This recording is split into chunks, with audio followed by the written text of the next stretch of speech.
Break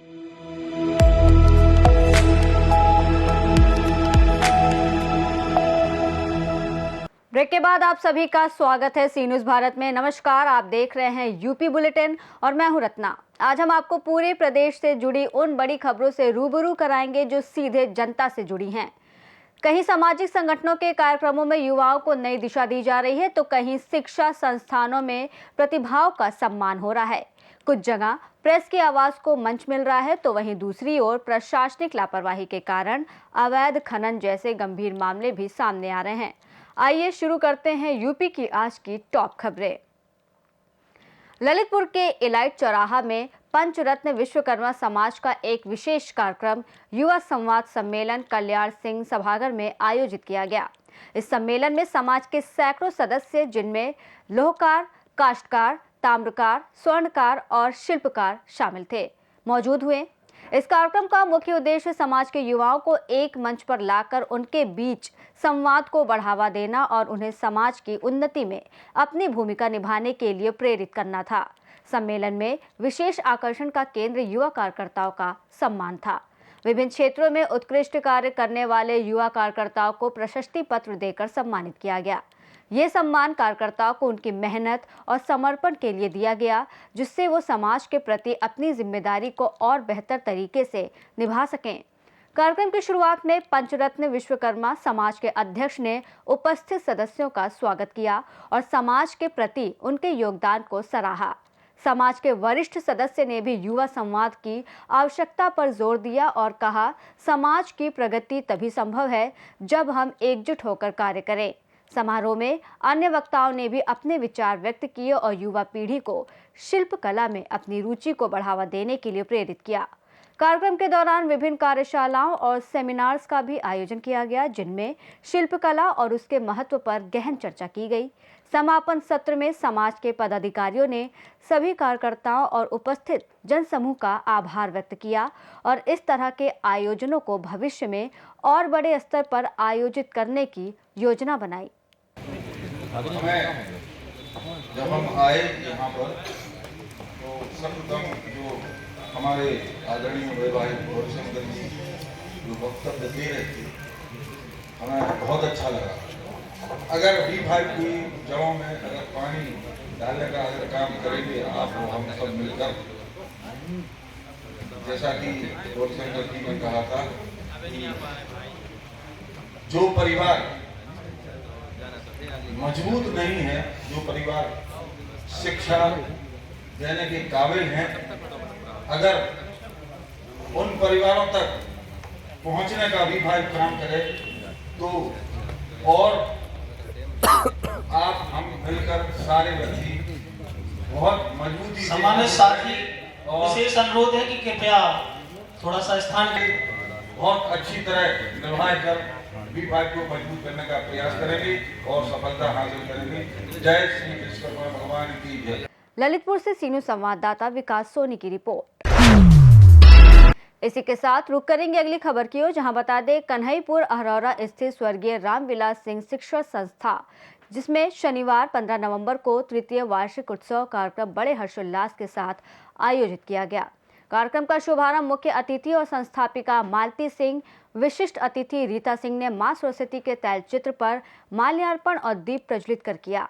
विद्यालय के छात्रों ने एक से एक बढ़कर सांस्कृतिक कार्यक्रम प्रस्तुत कर दर्शकों का मन मोह लिया। कार्यक्रम की शुरुआत गणेश वंदना से हुई।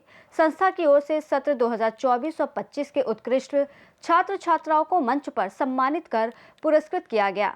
मुख्य अतिथि मालती सिंह ने बच्चों को संबोधित करते हुए कहा कि सर्वांगीण विकास के लिए पढ़ाई के साथ साथ सांस्कृतिक गतिविधियों में हिस्सा लेना बेहद जरूरी है। संस्था के प्रबंधक छत्रबली सिंह ने कहा कि SRVS संस्था अपने उद्देश्य की पूर्ति की दिशा में लगातार आगे बढ़ रही है और भविष्य में भी लोगों की उम्मीदों पर खरा उतरेगी। कार्यक्रम में सहायक प्रबंध निदेशक श्यामजीत सिंह, अनामिका सिंह, रीता सिंह, शैक्षणिक सलाहकार प्रभात कुमार, महिला महाविद्यालय के प्रधानाचार्य प्रीति सिंह, सचिव अरविंद कुमार, सचिव विकास सिंह, समस्त शिक्षक शिक्षिकाएं कर्मचारी मौजूद रहे। बेटा पीयू केशरी क्लास 12 की स्टूडेंट हूँ मैं SRVS की। ये हमारा प्रोजेक्ट है जो कि ऐसे ट्रेन पे बेस्ड है। हम फैक्ट्री, बहुत सारी फैक्ट्रियाँ लग चुकी हैं, जैसे कि फैक्ट्री से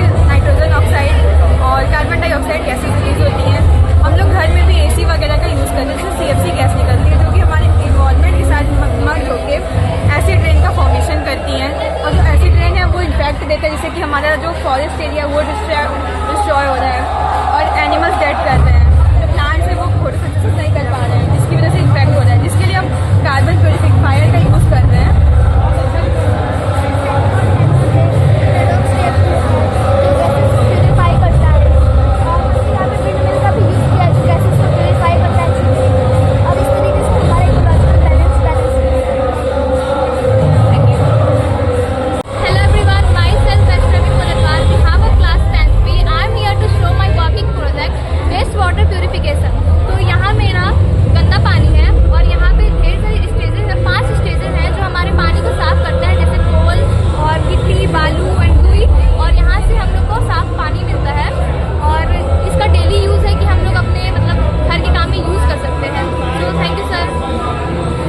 वार्षिक उत्सव में तीसरा वार्षिक उत्सव है और इस वार्षिक उत्सव में जो हमारे बच्चे क्लास में फर्स्ट आते हैं उनको हम लोग पुरस्कृत करते हैं, उनको प्रोत्साहन के रूप में पुरस्कार के रूप में धनराशि देते हैं। और जो हमारे विद्यालय में साल भर जो प्रदर्शन होता है, चाहे महिला विद्यालय हो चाहे CBSE हो, जो बच्चे हमारे साल भर एक्टिविटी करते हैं, जो बच्चे हमारे साल भर मेहनत करते हैं, अभिभावक के साथ अभिभावक को बुला के वार्षिक उत्सव पे सबके सामने बच्चों का जो मेहनत रहती है हम लोग एनुअल फंक्शन के माध्यम से दिखाने का काम करते हैं। अभिभावकों के लिए क्या कहना चाहेंगे? अभिभावकों को यही एक मेरा अनुरोध है कि बच्चे आजकल बच्चों को सिर्फ पढ़ाई के दिशा में आगे न बढ़ाएं। अगर बच्चे का मन जिस दिशा में आगे बढ़ने का हो उस दिशा में उनका सपोर्ट करें। यह नहीं कि बच्चा सिर्फ पढ़ लिखे माँ बाप का नाम रोशन कर सकता है, बच्चा कई काम करके माँ बाप का नाम रोशन कर सकता है। क्रिकेटर बन जाए, अच्छा वॉलीबॉलर बन जाए, क्रिकेट शूटिंग का पिक्चर खींचने वाला बन जाए, किसी भी क्षेत्र में आजकल बच्चे जो आगे बढ़ के अपने माँ बाप का नाम रोशन कर सकते हैं। कोई अभिभावक ऐसा है जो बच्चों को पढ़ाना तो चाहता है लेकिन वो पैसे के आर्थिक कमजोरी के चलते नहीं पढ़ा पाता है, उसके लिए कोई व्यवस्था है? हम लोग ऐसे जो बच्चे रहते हैं, अभिभावक लोग से यही रहता है, हम लोग यहाँ टेस्ट साल में एक बार होता है, जो बच्चे फर्स्ट आते हैं उनको निःशुल्क पढ़ाते हैं हम लोग। और जो भी बच्चे साल में अपने क्लास में अच्छा प्रदर्शन करते हैं उनकी फीस हम लोग वापस करते हैं। तो अभिभावक से निवेदन है अभिभावक से कि बच्चों को पढ़ाएं और बच्चों को टेस्ट में बैठाएं। अगर बच्चे उनके अच्छे पढ़ने में होंगे तो उनको खुद ही इस विद्यालय पढ़ाएगा। मिर्जापुर से सी न्यूज़ संवाददाता अनिल केशरी की रिपोर्ट। इसी के साथ रुक करेंगे बुलेटिन में अगली खबर की ओर। रामनारायण इंटर कॉलेज पट्टी में राष्ट्रीय प्रेस दिवस के अवसर पर क्षेत्र के पत्रकारों को सम्मानित करने के लिए भव्य गौरव सम्मान समारोह का आयोजन किया गया। कार्यक्रम में विद्यालय प्रबंधन, स्थानीय जनप्रतिनिधियों और सामाजिक कार्यकर्ताओं ने पत्रकारों को स्मृति चिन्ह प्रदान कर सम्मानित किया। कार्यक्रम में वक्ताओं ने कहा कि हिंदी पत्रकारिता ने देश में सामाजिक सरोकारों, लोकतांत्रिक मूल्यों और जनहित के मुद्दों को सशक्त करने में ऐतिहासिक योगदान दिया है। क्षेत्रीय पत्रकार आज भी कठिन परिस्थितियों में जमीनी समस्याओं को उठाकर समाज को दिशा देने का कार्य कर रहे हैं, इसलिए उनका सम्मान समाज का नैतिक दायित्व है। मुख्य अतिथि ग्रामीण पत्रकार एसोसिएशन प्रतापगढ़ के जिला अध्यक्ष रंजन त्रिपाठी ने अपने संबोधन में कहा कि पत्रकार लोकतंत्र का चौथा स्तंभ है और उनकी भूमिका आज के समय में और अधिक महत्वपूर्ण हो गई है। उन्होंने पत्रकारों से निष्पक्षता, संवेदनशीलता और सत्य पर अडिग रहने की अपील की है।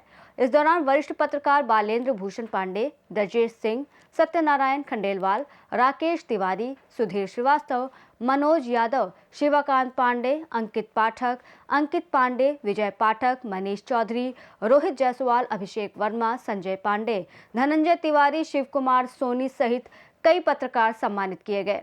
विद्यालय के प्रबंधक विजयानंद शर्मा ने कहा कि पत्रकार समाज का दर्पण है और उनके माध्यम से ही समस्याओं, संघर्षों और जनहित की आवाज शासन प्रशासन तक पहुंचती है। श्री हनुमान रामलीला समिति के अध्यक्ष दिनेश बहादुर सिंह उर्फ बुदुल सिंह, अनुराधा शर्मा, विक्रांत शर्मा सहित बड़ी संख्या में शिक्षक, पत्रकार और गणमान्य लोग मौजूद रहे। आयोजकों ने बताया कि पत्रकारिता के महत्व और योगदान को रेखांकित करने के लिए ऐसे कार्यक्रम आगे भी आयोजित किए जाते रहेंगे। प्रतापगढ़ से सी न्यूज़ संवाददाता रोहित जायसवाल की रिपोर्ट। रुक करेंगे अगली खबर की ओर, जहां बता दें सुल्तानपुर जनपद में खनन माफियाओं का आतंक लगातार बढ़ता जा रहा है। खनन विभाग की उदासीनता और पुलिस की निष्क्रियता के कारण अवैध मिट्टी खनन का धंधा दिन प्रतिदिन फल फूल रहा है। बताया जा रहा है कि दोस्तपुर थाना क्षेत्र में खनन माफियाओं के सामने पुलिस प्रशासन पूरी तरह बेबस दिखाई दे रहा है। स्थानीय लोगों का आरोप है कि दोस्तपुर थानेदार का लंबे समय से तबादला नहीं हुआ है, जिससे थाना परिसर में धन उगाही का खेल जोर पकड़ चुका है। स्थिति ये है कि थाने की सरकारी गाड़ी और डायल 112 की टीम भी भीलमपुर नहर के पास खड़ी रहकर अवैध मिट्टी से लदे ट्रैक्टर ट्रॉलियों को बिना रोक टोक पार करवा रही है। जहां एक और उत्तर प्रदेश के मुख्यमंत्री योगी आदित्यनाथ पूरे प्रदेश में माफियाओं के खिलाफ सख्त रुख अपनाए हुए हैं, वहीं दूसरी ओर दोस्तपुर थाने में खनन माफियाओं को खुली छूट मिलती दिख रही है। इससे ये सवाल उठ रहा है कि आखिर ऐसा कौन सा दबाव है जिसके चलते थानेदार साहब अवैध खनन को रोकने के बजाय उसे बढ़ावा देने में लगे हुए हैं। कादीपुर तहसील अंतर्गत दोस्तपुर थाना क्षेत्र में अवैध खनन चरम पर है। क्षेत्रवासियों का कहना है कि जब पुलिस ही संरक्षण देगी तो माफियाओं के हौसले कैसे पस्त होंगे। सुल्तानपुर से सी न्यूज़ संवाददाता दिनेश सिंह अग्निवंशी की रिपोर्ट। इसी के साथ उत्तर प्रदेश बुलेटिन में इतना ही। देश और दुनिया की तमाम बड़ी खबरों के लिए देखते रहिए सी न्यूज़ भारत।